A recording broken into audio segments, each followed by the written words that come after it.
avoir plus de sexe dans ton couple, puis qu'en plus, le sexe soit meilleur. Ça se peut, ça? Le problème, c'est que si vous vous êtes chicané pendant la soirée, si vous avez passé une mauvaise semaine, OK, vous ne serez pas rendu là. L'après-game, la pulsion et l'envie de faire l'amour à notre chum ou à notre blonde. C'est ça qu'on veut. Comment ça se fait que vous avez essayé tout? Hein? Vous avez tout fait pour que votre blonde ou votre chum soit content, puis il n'ait pas de bonne humeur. Vous essayez de dire quelque chose clairement, il ne comprend rien. Okay? Puis là, ça s'accumule. Hein? Au début, vous baisiez plus souvent, mais là, vous baisez de moins en moins souvent. Plus en plus de conflits, moins en moins de bons moments. Hein? Puis là, on parle ici de sexe. Mais on sait très bien que ça peut finir par la rupture totale. Qu'est-ce qu'on préférerait? Est-ce qu'on aimerait mieux peut-être que la journée ait bien été et que naturellement, le soir, on a vraiment envie de passer à l'action? C'est ça qu'on veut. Mais comment qu'on fait pour y arriver?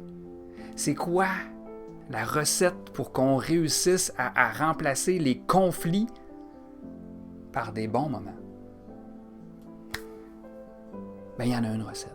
Moi, par exemple, avant que je découvre ce dont je vais vous parler, j'étais en relation avec une fille.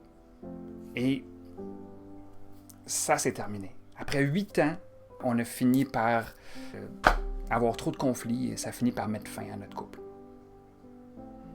Et finalement, là, sérieusement, si j'avais su ce que je sais maintenant, ça aurait été tellement facile d'avoir plus de légèreté dans nos journées.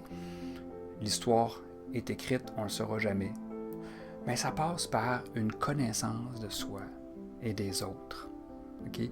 De vraiment se connaître, de vraiment connaître l'autre.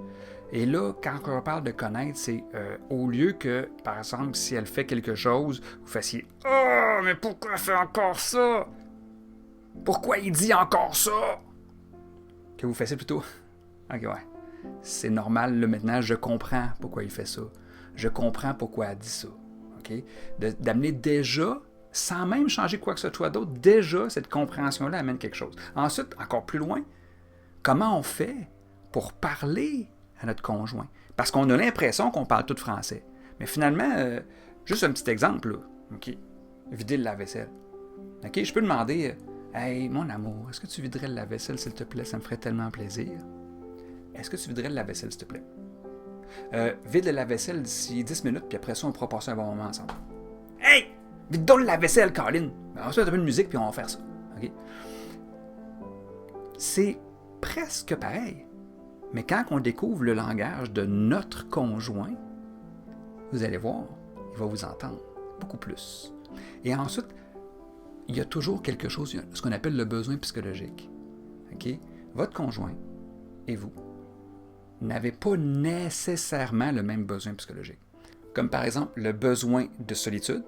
Si vous voulez faire un beau cadeau à une personne comme ça, vous l'envoyez toute seule dans un chalet une fin de semaine. Wow! OK? Mais il y a un autre besoin psychologique qui est le besoin de contact ludique. Contact ludique, ça veut dire que ce qui lui ferait du bien, c'est d'aller dans un chalet la fin de semaine, mais avec sa gang. OK? Avec du monde, avoir du fun. Voyez-vous comment ça peut être totalement différent?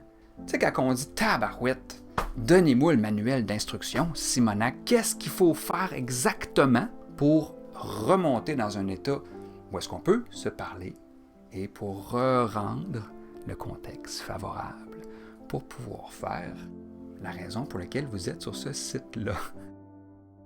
Tu veux en savoir plus? Clique sur le lien pour que tu apprennes c'est quoi les outils qui vont faire que tu vas pouvoir passer de ça à ça.